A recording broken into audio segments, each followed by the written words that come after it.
নমস্কার, চ্যানেল 24 ঘন্টার সংবাদে সবাইকে স্বাগত। বর্ষা মানে বৃষ্টি, ইলশেগুড়ি ঝড় হাওয়া মেঘের ডাক।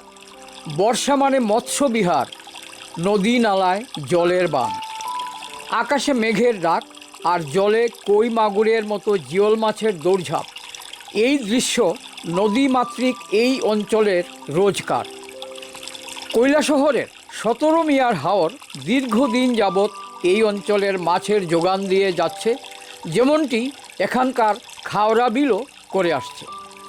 চণ্ডীপুর ব্লকের প্রধান এই জলাশয় 17 মিয়ার হাওর নামে পরিচিত। কথিত আছে 17 জন মিয়া বা মুসলমান সম্প্রদায়ের লোক এই জলাশয়ে নৌকাবিহার করতে গিয়ে আর ফেরেননি। বর্তমানে জলাশয়ের চারপাশে মূলত প্রায় 400 পরিবার আছেন, সবাই মৎস্যজীবী আর কৃষক।